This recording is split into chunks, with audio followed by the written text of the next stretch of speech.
Hi there! In a world where nothing is certain, that means anything is possible, right?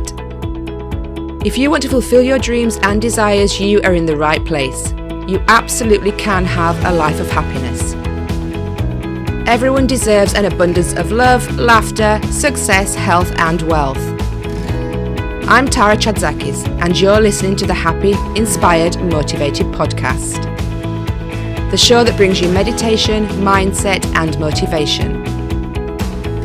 So start by giving yourself permission to be awesome. Sit back, relax and enjoy the show.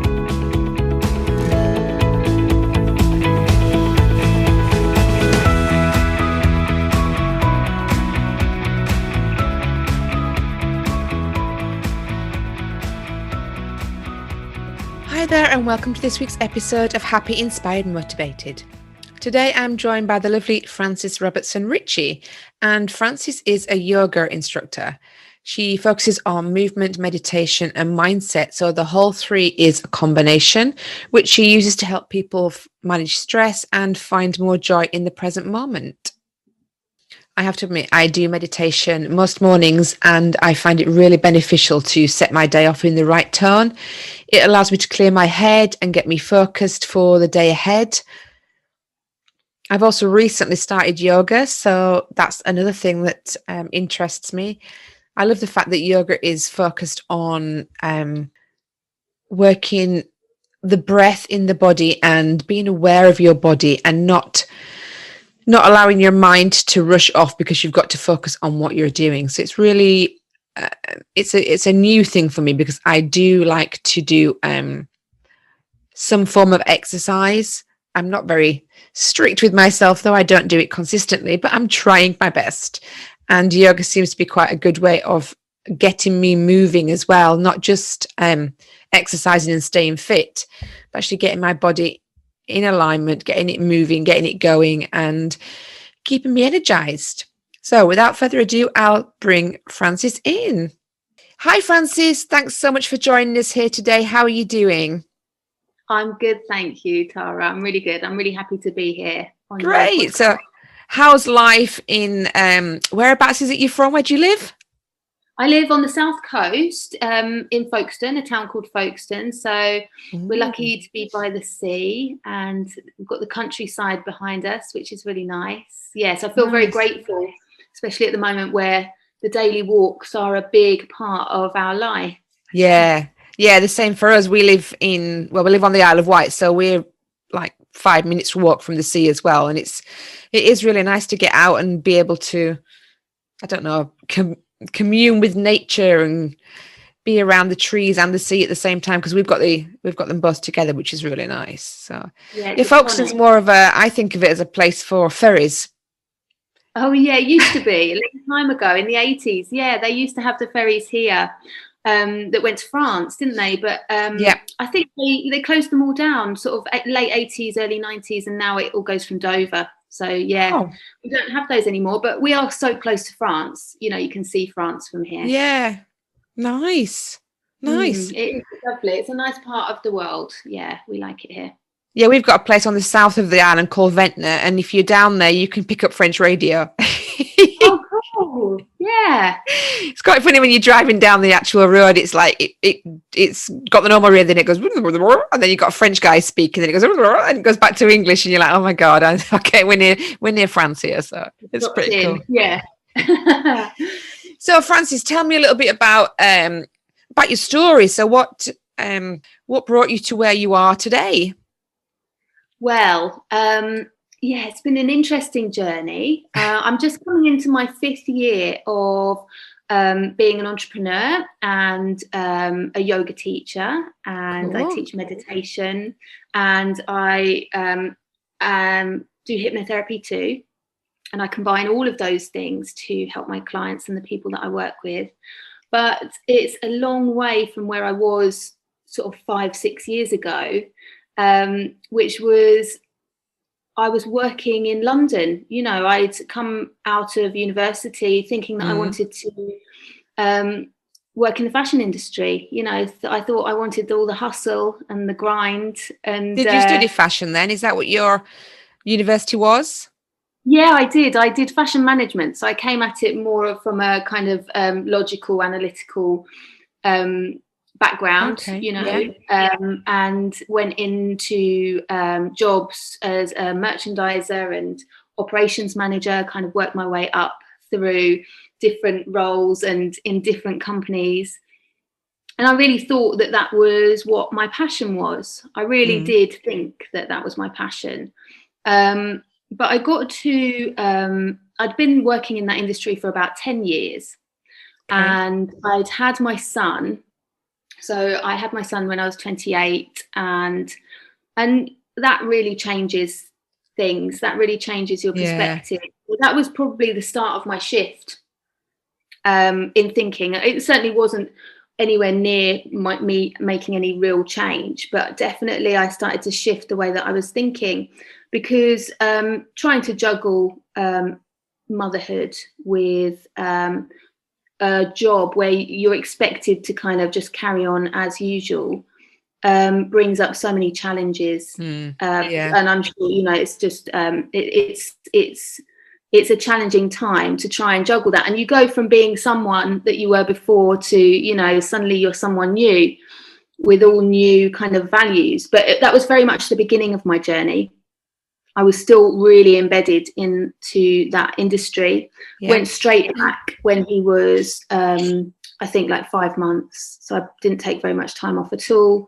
Sort of threw myself back in there. I was a real grafter. I loved hard work, loved getting in there. And carried on, and carried on working my way up, grinding, hustling.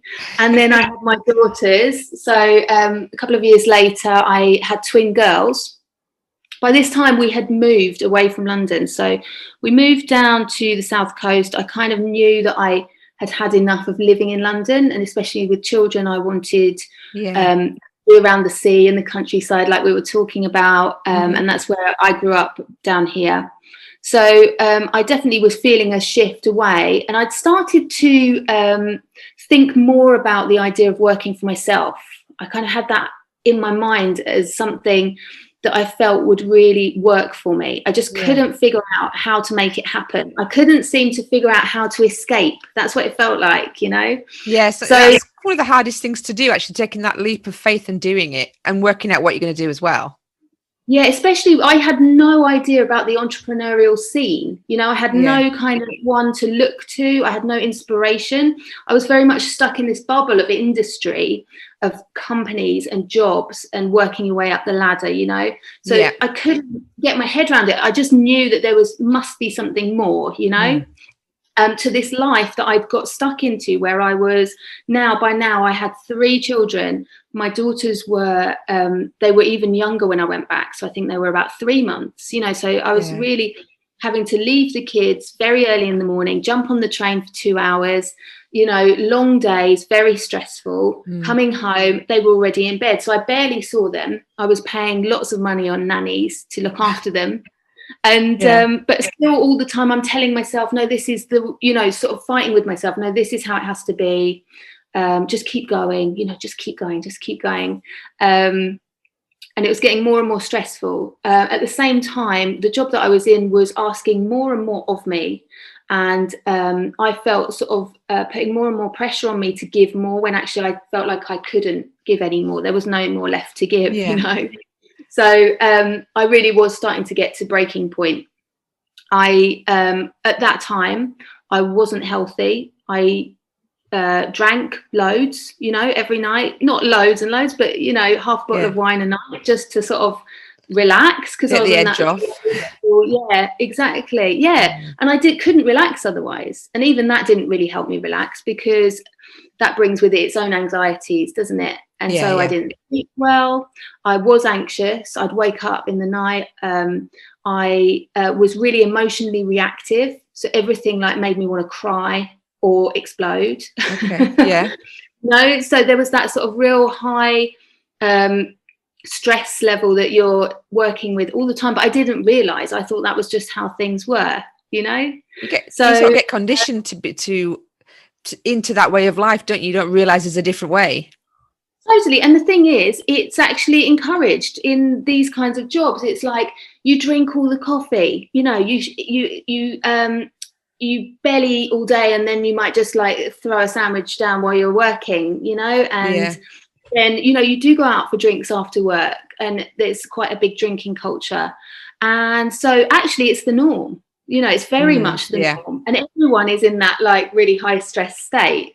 It's not a very pleasant environment to be in. You know, people aren't working from their best, you know, I would No, say, sure. No. places. And so you get the kind of intense pressure from people passing on pressure and coming from a place of, you know, fear and anxiety in their communication. Yeah. So, I mean, for me, I don't know whether I would have been able to make the change without a big jolt, which is what I got. And so when I was, while I was in this state, I did find a lump and had to go to the doctor, and the doctor referred me for a biopsy. So it was, I had a real shock to my system. Yeah. And that's what allowed me to make that change. And I'm sure it happens for a lot of people in that way. You I was know, going to you say, get, yeah, a lot of people do get that. It's like the universe saying, look, you're not going to listen and do it yourself. Here's yeah, like an illness or a disease or something to make you stop and wake up. yeah, you get Some a people scared. get, yeah, some people get redundancy or something a little bit gentler, but the lump's fine too. Yeah. I'm very lucky. I was very lucky. It was all okay. But there was just this period of time, quite a long time, because you're waiting for the tests and then you're waiting for the results, where you're not sure what's going to happen. And, you know, my mind automatically goes to worst case scenario, as I'm sure most people do. Yeah, I'm sure. Yeah. Honest, you know, and I certainly wasn't then, you know, I didn't have the tools then. So it really made me reassess what was important. And I realized that what was most important to me was my children and spending time with my children. And, you know, the fact that I was going away from them every day and barely seeing them.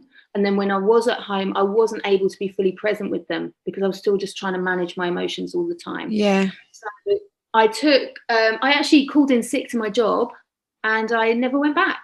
I just decided, I just knew, like intuitively, well, I mean, my mum helped. She was like, Fran, you know, it doesn't matter what all this is.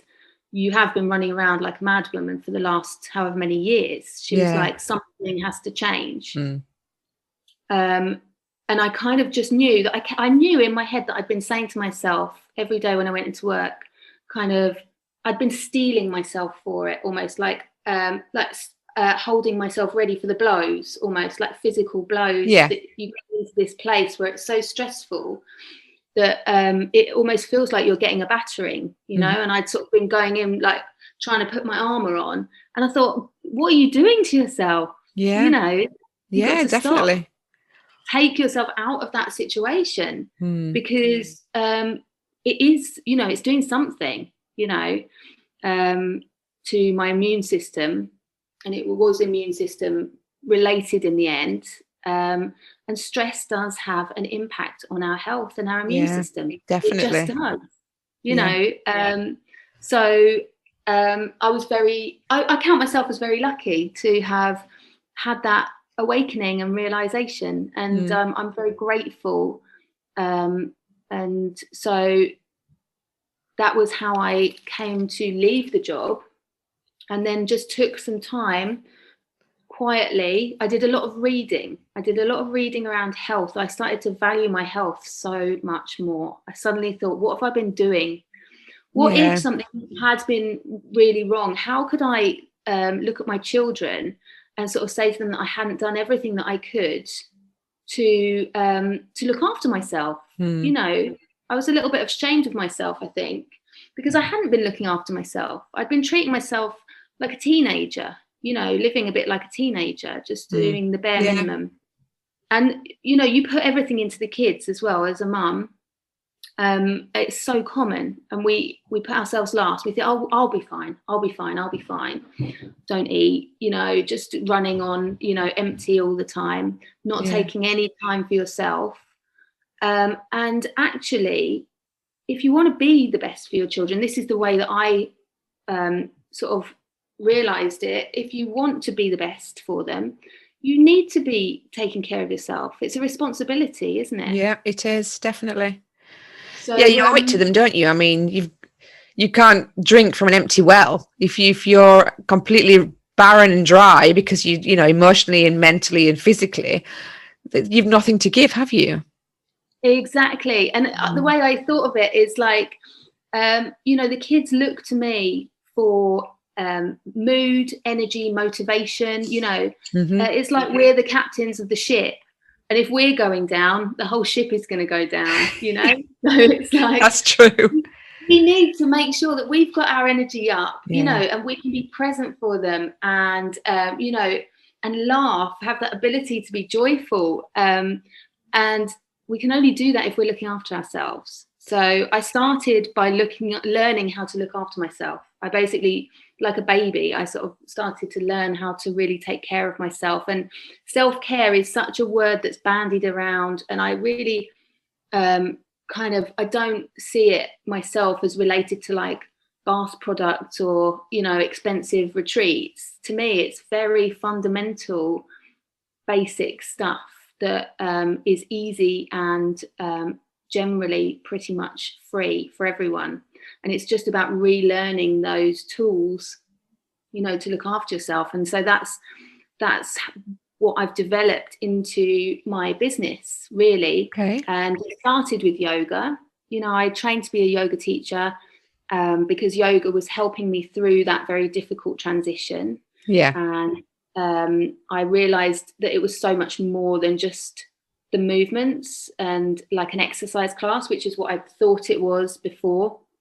When I really took some time to dig a little bit deeper and into the practice, it really helped me through that transition. So I wanted to share that wonderful practice with other people. So I went on that journey of becoming a yoga teacher, which is transformational in itself. Because I can imagine. Really a process. Yeah, it's a process of self-inquiry, that you do for maybe, I did it for 6 months, and it's just wonderful. It really shakes everything up and opens everything up and opens your eyes, and you can't close them anymore once they've been opened.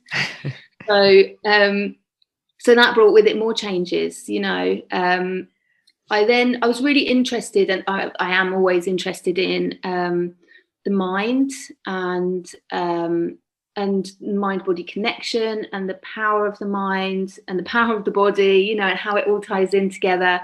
Yeah. And so for me, that led very sort of obviously into hypnotherapy and how we can support our health and well-being, with the power of the mind. So that was really interesting, going on to do my hypnotherapy training and then set up my business, bringing those two things together.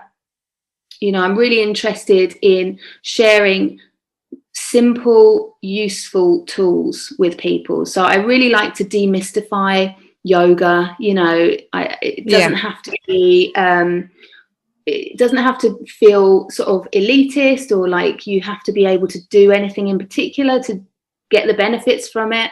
So my yoga classes probably look quite different to others. They're very smaller movements, simple. It's not necessarily all about the poses as you might see them, on Instagram or whatever. Yeah. And the same with meditation, just really simplifying it. So because I think these things can put people off, when they think it's complicated or they can't do it. But actually, these practices are very, very simple, and that's the beauty of them. Is that they're very simple and they're very accessible. So I try to communicate that in everything that I do. Do you use the hypnotherapy in the meditation? Is that how you work it? No, I would say that what I learned from the hypnotherapy, and I don't actually use hypnotherapy in the traditional sense, as in seeing clients to particularly, deal with weight or stop smoking. or those kind of things. Mm-hmm. I have done, when people have asked me, but friends and stuff. But what I'm more interested in, first and foremost, is the power of relaxation. And actually, that is something that is used in yoga anyway. Yeah. And in my eyes, hypnotherapy and yoga have a lot of crossover. And I believe that probably hypnotherapy was developed out of the ancient knowledge of yoga, That's why teaching. I asked if you use them together. Yeah, because I know that they are incorporated, if you like, or they can be. So there's a practice in yoga called yoga nidra, which is a yogic sleep, which involves a body scan to relax the body, and you set an intention. Now that is very, very similar to how hypnotherapy works, in that you take time to relax the body and you focus your mind on something that you want, and you use visualization. So there are such similarities there. I wouldn't use hypnotherapy in a yoga class, but there's enough stuff in yoga that I now understand more fully the science behind it. Okay, yeah. So, but yeah, they're very complementary for sure. And I think yoga and a movement practice and coming into the body more is hugely beneficial for any kind of work that you might want to do with your mindset, and I'm actually more interested in, I think sometimes the word hypnotherapy can put people off as well. And so, because they think of these kind of ideas of men on stage with a watch. And really, frankly, I'm like, I'm not interested in any of that stuff. And I'm not even interested really in, I've seen some hypnotherapy stuff where it's quite, I saw this guy where he sort of touches people's heads and is like sleep. And I'm just not interested in any of that. That's not what interests me. I'm interested in relaxation and the power of it. And it's so simple and anyone can do it. You don't need someone to do it to you, and that's not what it's about learning. Yeah. Go on. Yeah, I do meditation and every morning, or most mornings anyway. And I have started doing some yoga as well.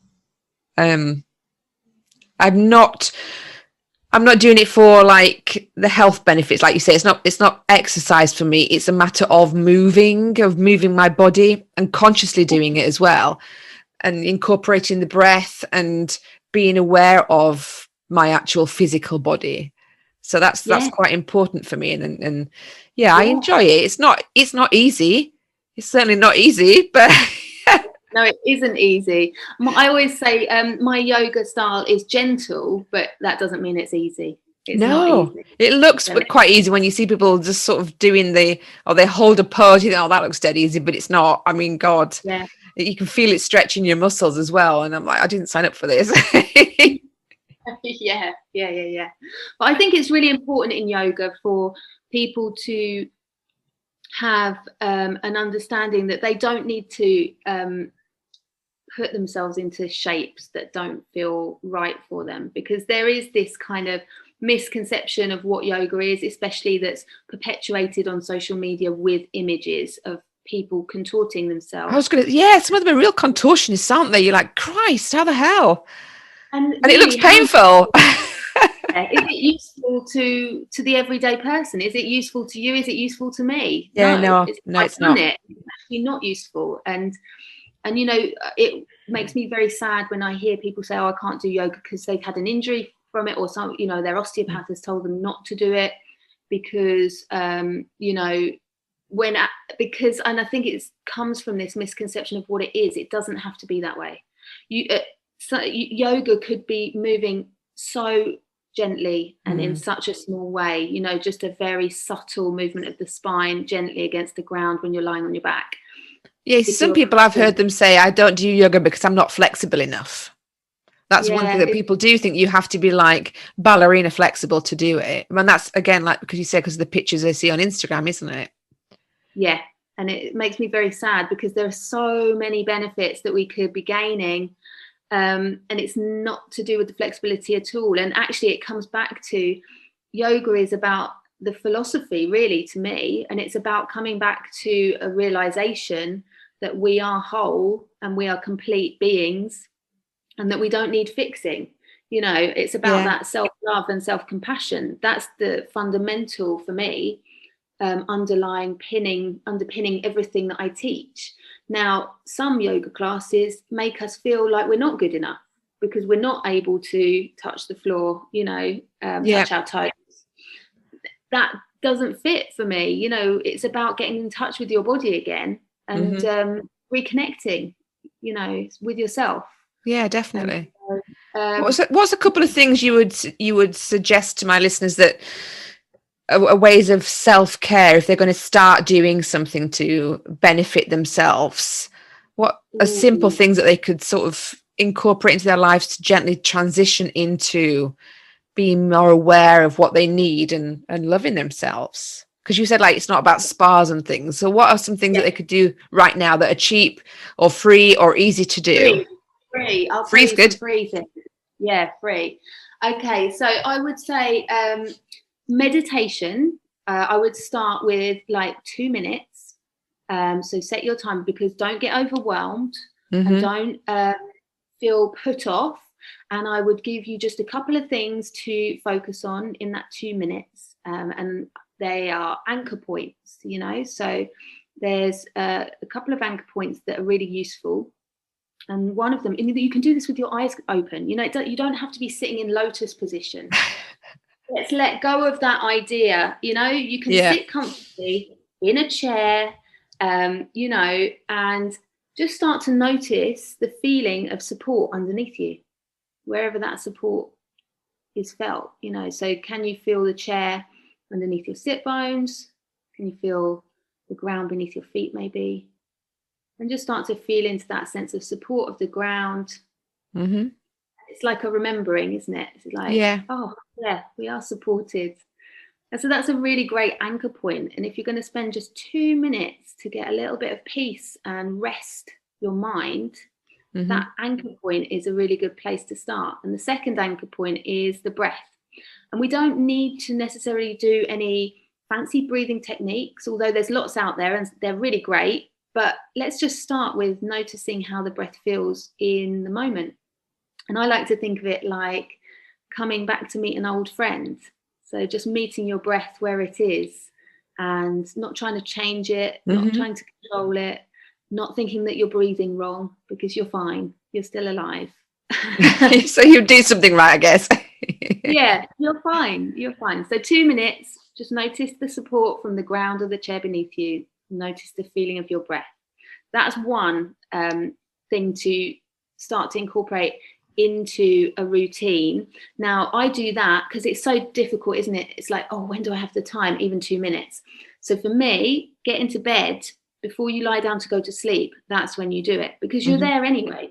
Yeah. You know, you put the timer on and you just take that time and actually just clearing your mind for a moment. And actually, you don't need to clear your mind, but it's just resting the mind, quietening it before you go to bed can really help your quality of sleep. And that's feeding into, you know, other self-care stuff, which is, I would always say, get as much good sleep as you can. Sleep is so important.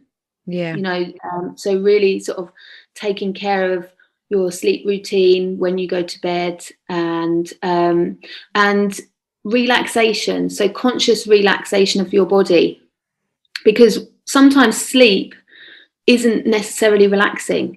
You know, I don't know if you've ever had that, where you wake up and you're not rested at all. You know, you still feel tired. Yeah. Because sometimes you notice you're sort of all clenched up even when you're sleeping.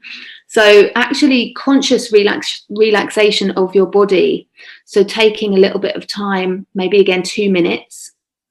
So lying down in your day sometime, or before you go to sleep, to go through and scan your body and practice relaxing the muscles, you know, relaxing the tension that we're holding on to constantly. Yeah. And again, when you do that, you can use those same anchor points. So the feeling of the bed beneath you, the feeling of your breath. But it's really a good way of starting to build up awareness of your body. And that is the start of a yoga practice, really. and from there you could bring in gentle movement. Yeah. But I always think, if yoga's not your thing, find something that you like movement wise. I'm not saying everyone has to love yoga. I'm lucky that I've found it and I like it enough that I do it every day. Yeah. But equally, walking is wonderful, isn't it? Walking is a wonderful practice, and it can be meditative, and your body's getting what it needs. You're getting fresh air. So daily walking, I think it can be equally as useful, or whatever it is that you love to do. Yeah, it's important, definitely. joyful. Yeah, I find, because meditation for me is, I have like two different types. So when I go to bed, I might do like gratitude, which helps me, whatever you go to bed on, the last thoughts you have are what you wake up thinking about. So gratitude is really good for me. Otherwise I wake up going ping and something's in my head. But then when I wake up in the morning, I do my meditation, and I use that quite often to download ideas. So it's a great space for me to be open to receive new ideas and new ways of working. So sometimes when I've done that kind of meditation, I'll come away and I'll be on my little recorder on my phone, what's just come to me kind of thing in the moment. And that's really great to set my day off as well. So there's different types of meditation that you can do. There are so many different types of meditation, and that's the other thing that I try to share with people, is that you might not resonate with one way that you've been taught. That doesn't mean it's not a way that will work for you, because for some people, especially if you're coming from a place of high stress, the idea of sitting still with your eyes closed is almost unbearable. Or if you've been through any kind of trauma. So there are other ways. You don't have to, it doesn't have to fit or conform into a certain way of looking. Just finding ways for you to become present and in the moment. And that might be through movement. And that is why yoga is, a meditative practice, because we're using our body as a focus point. We're using sensation to bring us into the present moment. Yeah, you're not distracted by everyday things, are you? You're focusing on the actual movement. So it is clearing your mind to a certain degree, isn't it? Yeah, it's practicing focusing awareness, and that's what meditation is. But equally, Buddhists talk about walking meditation, so it doesn't have to be this, and like you say, you've found a couple of different ways that work for you. There's lots of breathing exercises that are a way of focusing awareness. So there's really such a wide range, and I would just say to anyone that if they've been put off meditation in the past, which I've been through that journey where I tried it a few times and I was like, oh no, this isn't for me. But I just really would love people to realize that there's more out there, and there probably is something for them, just in the same way as yoga. There's so many different styles of yoga out there. Yeah, there are. One class and they think they hate it, but they might have just gone to a style that they don't like or resonate with, or the teacher perhaps they didn't resonate with. But I would definitely encourage people to try a few different things, because there is a huge range of stuff out there. Do you do your classes online now, I'm guessing, because of the situation? Yeah, I was very lucky because I'd kind of been thinking about doing something online anyway, but it felt so strange before because no one really did it. And then as soon as lockdown started last year in March, I sort of just pivoted straight online. Cool. Got my classes up and running, and and so have been doing so all the way through. I've got yoga classes, I've got meditation sessions, I do online retreats every month, so a 2-hour on a Saturday where it's longer and slower and more relaxing, and I bring in a guest expert. Like this week I had a very good friend who does a really lovely yoga nidra, and she sings. She's got a beautiful voice. Oh, so that was really nice. But we've had like someone come on and do reflexology and facial massage, so kind of just a bit of taking time out for yourself, a bit of a treat every month. So and then I've got a course that I do which is supporting people in their self-care journey, called Healing Habits. So I've got lots of online stuff. Yeah, perfect. Have you managed to get everything online, Tara? Coaching is quite easy to be online anyway. There's no need for, face to face is great because you feel the connection with somebody, and the energy is good. But being online is very similar. So it's not difficult to make the transition. You don't need a lot of space in your own house, for example, to do it. I'm sat podcasting in my bedroom. So it's not difficult for me to do it. So it's good. So. Yeah. We've all had to adapt, haven't we? And some things are, in some ways, I think for yoga, it's more convenient to do it at home. For a lot of people, they're quite happy to do it at home in their own, in the comfort of their own home. Yeah. I always say you could just have your camera off, have your pajamas on, go to sleep afterwards if you want to. You don't have to go out into the cold in the evenings to a cold church hall, which was kind of what it used to be like. Yeah. Or get a babysitter, for the mums who have got kids at home. No, exactly. So, kids can be there, can't they? Yeah, it's more convenient, but obviously we're all missing human connection, aren't we? Yes, very much so. Very much so. Hopefully this year is going to be different with regards to that. I think businesses are going to do very well this year, especially online. But I do think that we're ready to get back out into the world and just hold some people. We'll be unleashed, won't we? But I will continue to do my classes online because I do think there'll be a demand for it beyond.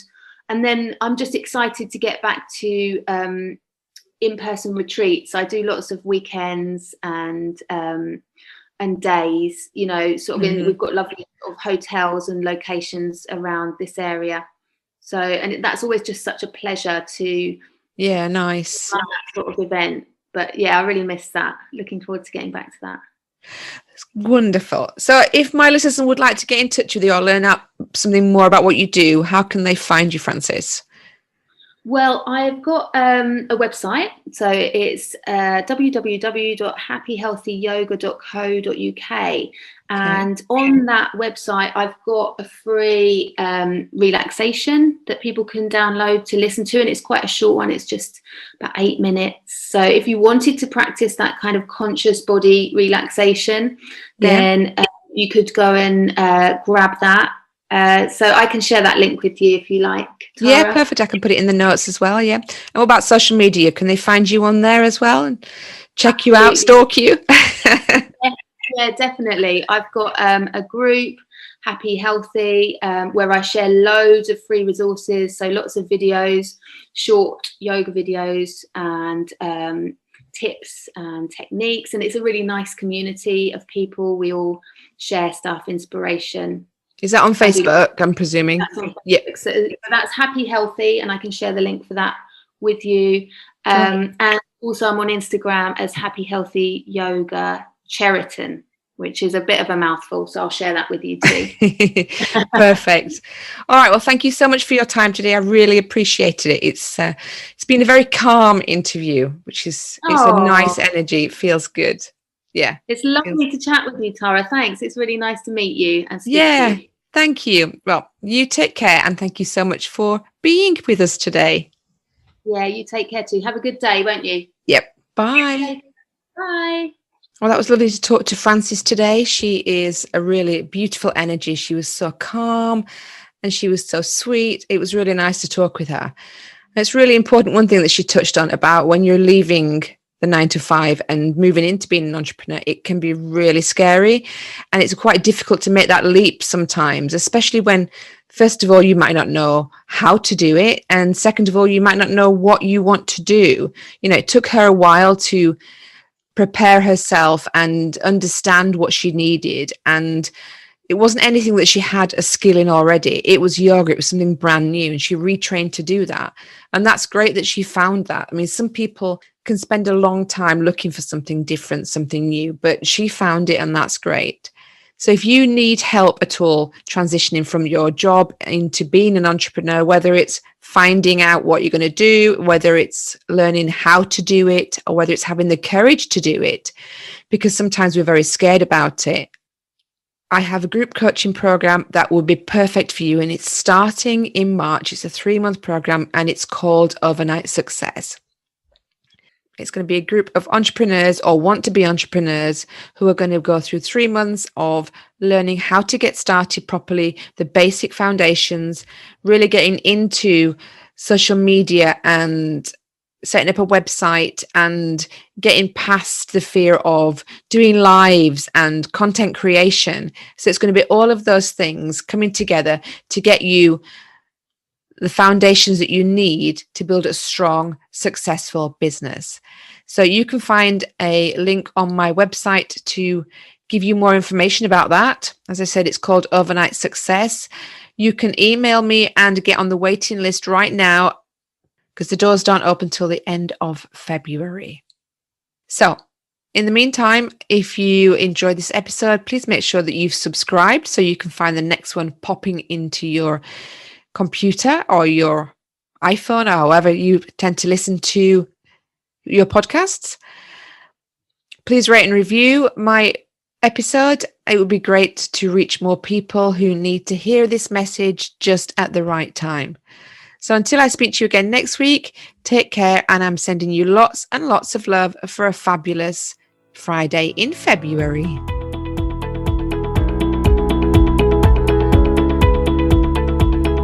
Thank you for listening to the Happy, Inspired, Motivated podcast. I'll be back next week bringing more meditation, mindset, and motivation for your happy and successful life. To find out more about our community, go to tarachatzakis.com/happy, inspired, motivated.